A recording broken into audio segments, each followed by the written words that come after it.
Hey, we're Saints. Father Chris here. Welcome to our Crucifixional live stream.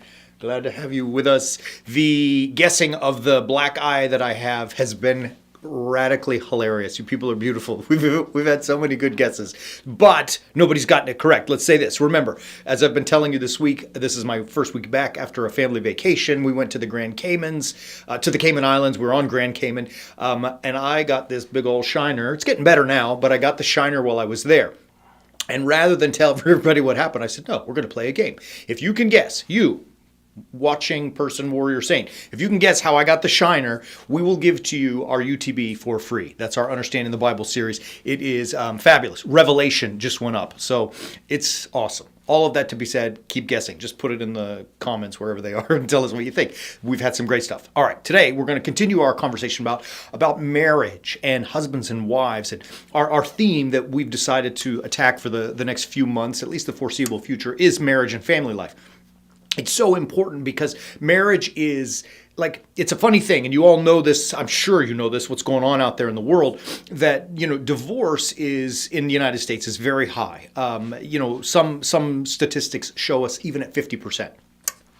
What some commentators about that say is that, yeah, it's worse because not everybody's even getting married anymore, right? So many people are just living together as husband and wife, though they are not married. And then when they break or split up, they don't contribute to that divorce statistic. Therefore, the divorce statistics is higher. I don't know what's actual with all of that, but the idea there should be very clear to us that marriage is something that it's really in some sense under assault. It is no longer that beautiful institution that revered institution that it was originally designed by God to be. It's become something that for some is, extremely important, and for others, whatever. Why that matters is because I think that really the essence of a lot of the problems we're facing in the world is because of a breakdown of marriage, right? I mean, I think it's a lot of trouble with children, with individual people. I mean, it affects mood. There's so many things going on. Marriage is not the salvation of the world. Jesus Christ only is the salvation of the world, and those men and women who live according to his commandments, they are the ones who contribute, absolutely. But we have to do so within the context of marriage, because marriage and family, it's the basic and most essential and most important element, the most important, how do I want to say, community, if you will, within the world. That's the idea. And so we've got to understand how to do it. With that being said, we're going to talk about Ephesians chapter 5. Sorry for the long intro, but listen to this text. So this is Ephesians chapter 5, verses 21 and following. Today we're going to talk about the ladies, tomorrow about the fellas, and this is just as a side note for those who are Orthodox Christians, you'll be familiar. This text is what we read in our sacrament of marriage. So it's the epistle that's read. And you hear in verse 21, be subject to one another out of reverence for Christ. Now here's a funny thing. The word in Greek for reverence, and I don't know what translation you follow, but it's phovo. It is fear. Like, in other words, Christ is the boss, baby. You better be afraid and listen to what he has to say. Because what is coming is instruction on how to live a healthy, good, crucifixional marriage. And he then, St. Paul, continues with his conversation to women. And he says to wives, wives, be subject to your husbands as to the Lord. For the husband is the head of the wife, as Christ is the head of the church, and his body, and is himself its Savior. As the church is subject to Christ, so let wives also be subject in everything to their husbands. Now, let's break it down. Subject, be subject. This word in Greek, hypotasome, which is from the Greek taxis, which means order, right? So that's what it means. Taxis, like in the military, you have the general and the corporals and the command lieutenants and privates and all that. I don't know the ranks, but you have all the order. That's taxis, right? And that's where this word comes from. So Paul is saying, wives, be subject, be taxis to your husband, the way that the way that the church is to Christ the Lord. So Christ is the head of the church.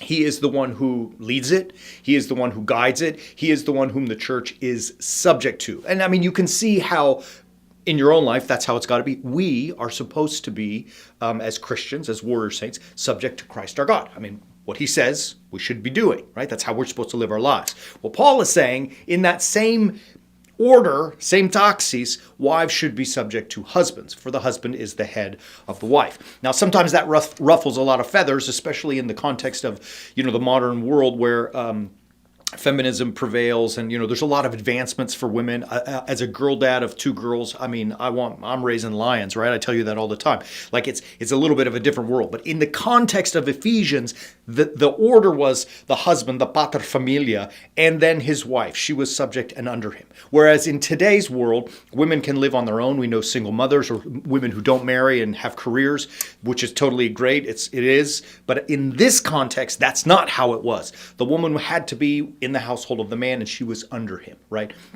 And so the point that I think what Paul is making here is, look, your home order, your home taxis should follow what you see with Christ in the church. That's the same model that you need to follow, right? And so that puts in our minds for today, we need to follow that same model. As we'll see tomorrow, the role that Christ has with the church is not quite exactly what we think, it should be in the modern contextual sense. Nevertheless, it is that which we are looking forward to, so we know how to behave. So ladies, look, here's the point, at least we can take and learn from it in this moment. You should obviously be subject to Christ, like all of us should be subject to Christ, the way that the church is subject to Christ. In order to learn that model, how to do that, perhaps we go back to, I don't know, they call it trad wives, right? That's the new thing. The traditional roles, right? Where we have, look, traditional roles, meaning where the wife is, if possible and can afford, works from home or stays at home, raises the family, maintains the house, is subject to the husband. Not in the sense, boy, I'm going to get in trouble here, but not in the sense that he's the boss, hey woman, go get me a sandwich. But in the sense of that order is there. And I don't even care about that order because I'm the man and my woman has to. I care about that order because that order teaches us how, the most important part, we should be with Christ. Do you understand? That's what Paul is putting that in there for. He's not interested in saying men are better than women or vice versa. Paul is saying, get yourselves lined up so that you can follow the way, the church follow the way Christ is asking us to practice that, to live that out, do it in your marriages. And that's why Paul puts in there, wives, submit, ipotasome, right? Taxis, that order, under your husband. And we're going to see tomorrow, it's challenging to be the head. So it's not like this, hey woman, go get me a sandwich kind of idea.